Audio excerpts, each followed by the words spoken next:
Kembali lagi di Sapa Indonesia akhir pekan. Nah, Cindy dan juga saudara, kali ini kita udah sama teman-teman ini diecast enthusiast. Jadi kayak pegiat mobil-mobil kecil, tapi kayaknya harganya nggak kecil. Tadi dengar-dengar ada yang sampai puluhan juta gitu kan. Aduh, mendingan beli mobil beneran nih kayak. Ya, kalau buat kaum mendang-mending kita emang nggak cocok ya. Nggak cocok. Nah, tapi ini kita juga mau cari tahu apa sih yang bikin ini begitu spesial. Dan bukan cuman yang ini kan orisinil, banyak orisinil gitu ya. Tapi juga bisa di custom ternyata, Ta. Oh, dan bisa dijual lagi. Ya. Nah, Ini udah ada siapa aja nih, mungkin bisa dikenalin dari satu-satu. yang paling kiri dulu Dari ya. yang paling kiri dulu. Saya Agung, saya lebih fokus untuk custom Hot Wheels-nya. Oke, Mas. Diecast ya atau sebutannya diecast. Diecast, Oke. Sebelah kanan. Kalau aku Ade, aku mungkin termasuk female diecaster ya. Sebenarnya Female diecaster ya, kolektor juga. Oke. Kak Ade. Silakan. Saya Obet, diecaster juga. Diecast. Sama itu ngerangkap content creator sedikit. Iya, juga. Oke. Saya Budi, sama sih ke konten kreator juga, sama kolektor diecast. Oke, yang paling ujung. Saya BD, saya tim konten kreator ya mobil kecil. Tim mobil kecil, sebentar kecil. Segini. Ya, oke. Ini udah banyak nih di depan kita, di samping juga banyak banget. Nah, mungkin ini boleh siapa yang mau jelasin diecast ini apa yang bikin begitu spesial sih buat teman-teman semua sebenarnya? Boleh siapa? Betul. Dari Mas Budi. Sebenarnya kalau diecast spesial karena memang kita kalau biasanya yang suka otomotif ya, suka otomotif pasti akan nyari yang mungkin skala kecil dulu, miniatur, karena kita kan pasti punya impian mobil impian gitu.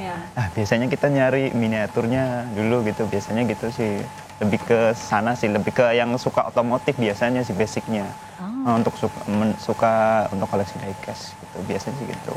Udah pada dari tahun berapa sih mengoleksi ini? Saya 2018an deh. 2018. Sama aku juga 2018. Iya, 2000. Ada yang lebih lama lagi kah? Kayaknya nih Mas Agung. Masih sedikit dari 2015. Oh, paling senior. Tapi mungkin Prospek sebetulnya- dulu teman-teman. Sebetulnya mungkin kalau laki-laki tuh koleksinya mungkin dari kecil ya. Cuma untuk lebih fokusnya ke hal-hal yang dia inginkan mungkin udah mulai dewasa gitu. Sebenarnya mungkin dari kecil juga ya. Iya mungkin deh. Cuma Mainan ya. kalau tapi untuk koleksi mungkin ya kita udah dewasa mungkin baru yang kita sebut koleksi ya. Oke, ini pertemanan dari mana nih? Emang ada komunitasnya atau cuman kayak sama-sama pegiat aja senang diecast ini? Kita kenalan dari online sih, Mbak. Oh, dari online. Jadi Gimana ceritanya? Temen online. Jadi awalnya kan memang kalau aku sendiri kan awalnya mulai dari bikin-bikin vlog di YouTube sama di Instagram juga. Terus akhirnya ternyata mereka nih ada kayak semacam grup komunitas content creator. Nah akhirnya aku join dari mereka juga. Jadi kayak saling terhubung lah sama-sama content creator gitu. Oh gitu, kita nggak deket ke sini kali ya. Soalnya kita mau ngomongin soal sebenarnya ada berapa jenis sih kayak mobil-mobil diecastnya ini? Sebenarnya kalau jenisnya itu ada, kalau brand tuh banyak ya, ada beberapa brand. Kalau jenis tuh ada 2 model ya Bang ya? Cuma 2. Oh, 2 model. Ada yang diecast sama ada yang Mini scale. mini scale ya, diecast dan mini scale. Oh itu gimana tuh, jelasin beda-bedanya apa? Nah, Kalau mungkin untuk diecast toys ya kita sebutannya untuk 3 plus lah. Tapi untuk biasanya itu buat dimainin, memang real untuk mainan. Kita brakin segala macamnya. Cuma kalau untuk mini scale itu lebih ke yang 14 plus. Biasanya ada di belakangnya sih ada tulisannya 14 plus, 3 plus kayak gitu. Kalau 14 plus itu lebih buat koleksi berarti? Ya pajangan gitu. pajangan. Bannya nggak muter. Oh gitu. Sedih tuh. Nah, kalau yang di sini yang ditampilin ini apa aja sih? Kan ada jenisnya juga ya? Kalau di sini sih lebih ke 14 plus karena ini udah lebih kolektor item semua. Oh oke, Yang nanti 3 coba. plus yang ini, 3 plus yang ini paling. Ini 3 plus reguler tapi harganya juga udah harga Ini 14 saya izin angkat ya? Iya. Oke. Kalau yang dari semua yang ini, yang paling harganya nggak kecil ya? Mana yang paling Unik, nggak kecil yang mahal. yang paling mahal ini Oh sama ini ini. Jepang. Ini. Ini dari Jepang. Iya. Boleh diangkat. Ada ceritanya nggak Ini kan di gimana balik kamu ini? Perburuan mobil ini nih. Jadi ini kan ada, aku angkat ya, ada 2 macam Mbak. Di sini kan ada yang hadap kanan, hadap kiri nih. Oke. Mobilnya hadap kanan, hadap kiri. Jadi sebenarnya ini aku dapatnya dari ada acara Hot Wheels Japan Convention. Biasanya mereka itu ngadain acara per tiap tahun atau enggak per 2 tahun sekali di Jepang. Dan mereka biasanya ngeluarin berbagai model mobil. Nah, dalam satu kali antrian kita biasanya itu beli satu set seperti ini, dapatnya yang 3 hadap kanan, 1 hadap kiri. Makanya hadap kiri itu selalu lebih mahal dibanding hadap kanan kayak gitu. Oh gitu. Beda Itu ternyata. betapa kolektor tuh Mbak. Padahal sebenarnya jadi problem. Padahal sebenarnya kalau dibuka ya udah sebenarnya Sama sama. Dan di sini tuh ada holonya juga nih. Di sini ada holonya juga. Kalau yang hadap kanan tuh 3.000 pieces, yang 3.000 lebih lah. Kalau yang kiri tuh hanya 1.000-an. Nah, kalau yang kiri tuh bisa beberapa kali lebih mahal dibandingkan yang kanan. Coba mungkin. Nih ada ini. Oh ya, ini ada hologram. Iya, ada hologramnya gitu. Sama ini juga. Ini juga ya. Ini kok ini 5.000 berarti cuma 5.000 pieces ya? Kalau ini yang LA Convention. Ini belinya di Jepang juga? Kalau ini LA. Oh, di Amerika juga. Nah, berarti sampai ini ya berburu juga ya. Berburu itu antriannya tuh ternyata nggak cuma dari orang Indonesia, ada Jepang, China, Hong Kong semua antri di sana. Padahal tuh gate tuh baru buka open jam 10, tapi aku udah standby dari subuh.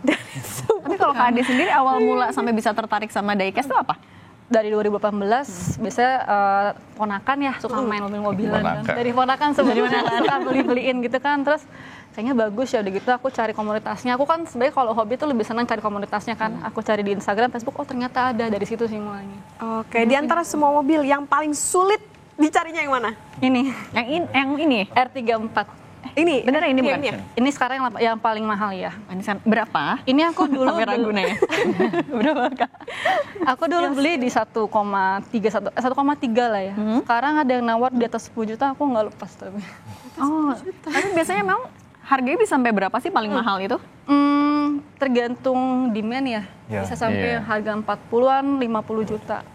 Ada sampai 80 juta. Oke. Tapi kalau koleksi udah ada berapa, Kak Ade? Kayaknya udah banyak ya. Soalnya aku satu ruangan tuh isinya diecast semua. Iya, ribuan kalau Yang paling banyak ini dari teman-teman Kak Ade kah atau ada yang lain juga? Ade lah. Ade. Kalau Ade tuh rumahnya nggak ada perabot isinya. Tidurnya ditumpukan. Menarik. Sebetulnya yang menarik juga karena ini kan mobil-mobil kecil, terus juga kadang-kadang pengen juga ya punya mainan atau koleksi ini, tapi ada yang di custom juga. Nah, tadi kan juga ada customnya ya Mas ya? Ya, saya yang custom. Itu gimana sih Mas maksudnya? Jadi di custom itu kan biasanya kalau yang Hot Wheels itu kan peruntukannya untuk anak-anak ya. Jadi kelihatan mainan banget gitu dari catnya atau rodanya gitu segala macam. Nah, kita ini yang dewasa mau beli yang mini scale tuh kayak harganya mahal gitu. Kita coba deh custom sendiri, mulai dirontokin catnya, ganti bannya segala macam, pasang dekal baru. Gitu. Biasanya yang 3 plus apa yang 14 plus yang di custom? Bisa dua-duanya Kak? Enaknya sih bisa, semua bisa. Cuma kita ambilnya yang 3 plus karena bahannya kan murah dan perubahannya lebih kelihatan gitu. Oh ya, kalau teman-teman ini suka ikut ada event, acara apa gitu nggak? Event ada sih. Kita di setiap negara pasti ada event ya. Kalau aku lebih sering yang ke Jepang sama yang Hong Kong sih. Karena biasanya setiap event tuh mereka ngeluarin model event car yang limited edition, yang khusus gitu, limited gitu. Sama seperti yang Jepang, yang LA gitu termasuk. Nah, ini kalau mau koleksi, terus nyimpennya tuh ada ini nggak sih syarat atau cara khusus biar nggak rusak?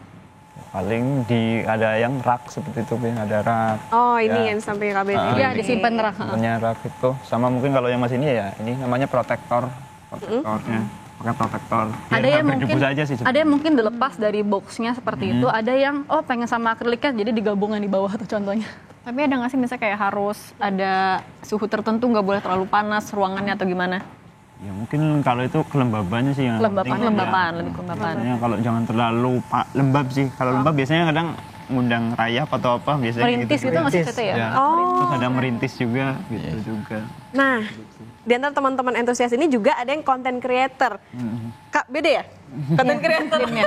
Kak Bede biasanya ngonten apa sih kalau mobil-mobil kecil gini? Terus pasarnya tuh biasanya emang anak-anak kecil atau ya sama-sama orang dewasa juga yang emang hobi juga nih sama mobil-mobil kecilnya diecast ini? Oke, kalau saya sih sebenarnya awalnya dulu karena punya anak kecil ya. Jadi waktu ke toko mainan, nganterin anak beli mainan, terus bapaknya juga nyari mainan. Jadi kok dua-duanya nyari mainan.